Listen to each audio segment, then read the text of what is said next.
I think there's no definite answer to who's the greatest player of all time and to who's also the best player of all time. And I think there are two distinct different things.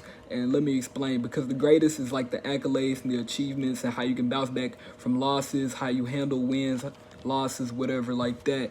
Uh Achieving greatness like winning MVP awards, winning rings, doing such and such, being an all around leader for your team.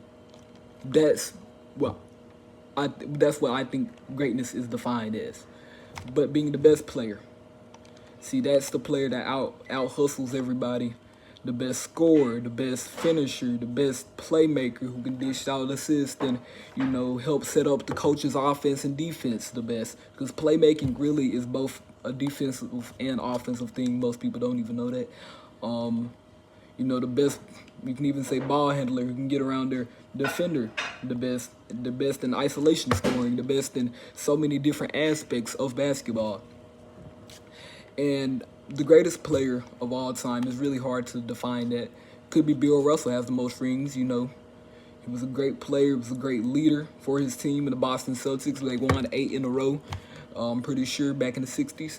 So you could also go Michael Jordan, 6 rings, 6 Finals MVPs, about 5 MVPs, Defensive Player of the Year.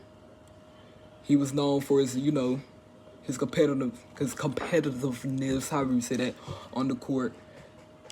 That could count you as the greatest.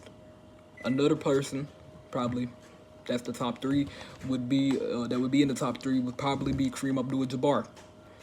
I hate the guy. Uh, Kareem was not a good person.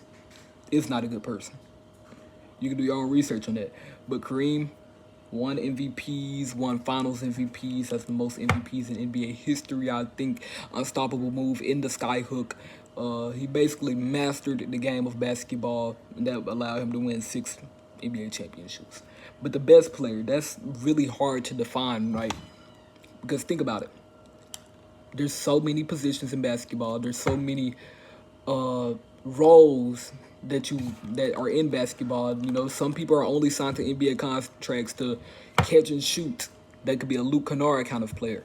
Some players are only really on NBA contracts to be a hustler and a defensive guy. A great defensive guy. That could be your boy Alex Caruso. So there's really too many things on the basketball court to define the best player, but for the overall greatest player, you got to go with Michael Jordan or Kareem Abdul-Jabbar or LeBron. LeBron James.